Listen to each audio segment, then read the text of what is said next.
Hello guys, this is Tech Brixen po, and for today's video ay tuturuan ko po kayo kung paano nga ba mag-disassemble at assemble ng system unit. So, let's start.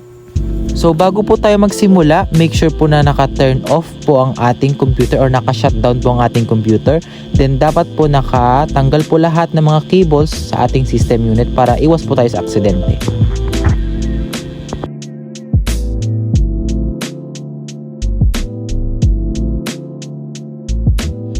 Next po natin gagawin is tatanggalin po natin yung screw para po matanggal po natin yung takip ng system unit.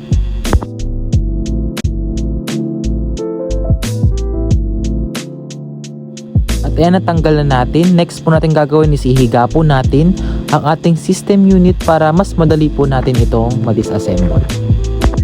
Kailangan nyo lang pong tandaan yung mga lugar po ng mga kable para po mas madali po natin siyang ma-assemble mamaya. At yan, tinatanggal ko po dyan ng ating SATA cable, which is yung nagko-connect po sa ating HDD papuntang motherboard.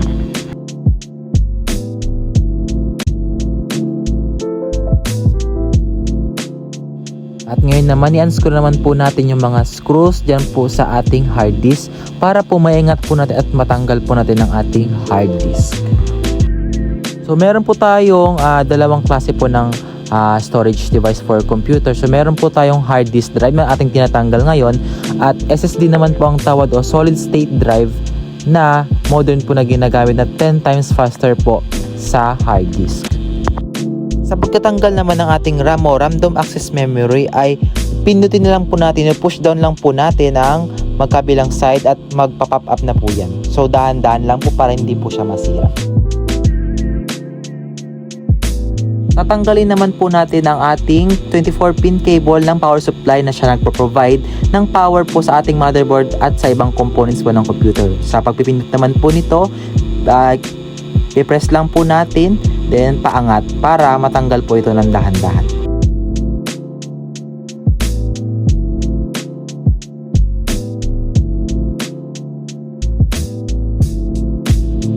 And finally, tatanggalin na po natin ang ating power supply. Sa pagkatanggal po nating power supply, unscrew lang po natin ang ating mga screw sa likod po ng case.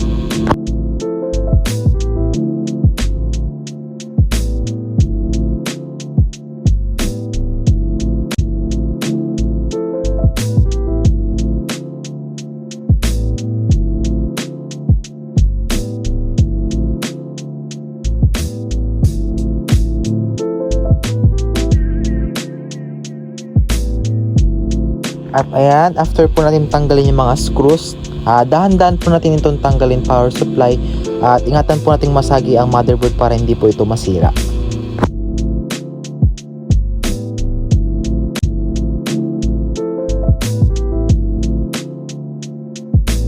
At ayan, nakapag-disassemble na po tayo ng parts ng computer. At ayan po ang ating hard disk drive.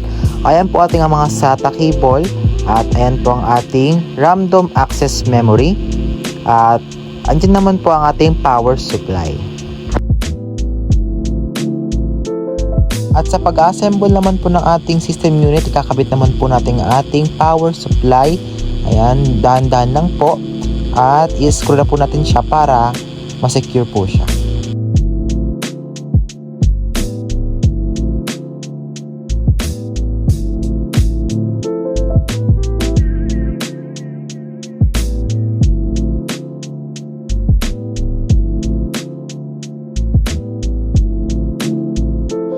Ilalagay naman po natin ang ating hard disk drive at secure po natin siya ng screw.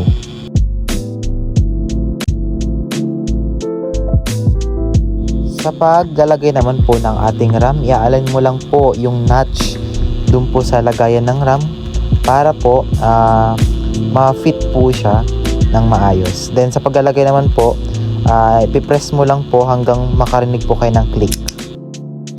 Ayan, then ilagay na po natin yung mga cable sa dating pwesto. Ang 24 pin. Ayan, dahan-dahan lang. And then yung power po ng HDD. At ayan, sunod naman po natin ating SATA cable. So makita nyo po, may kurbang letter L po dyan na fit po dun sa ating motherboard na nalagay po sa SATA cable.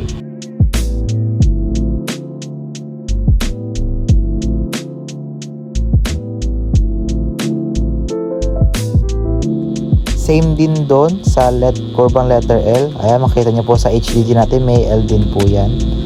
Kaya fit na fit po yan dyan.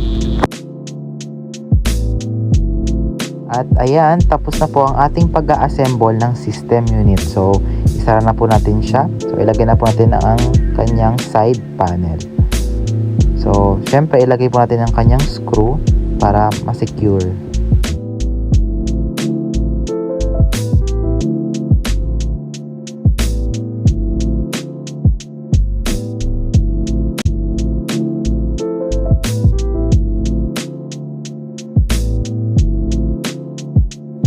Siyempre, ilagay na po natin yung mga cables niya po, yung VGA.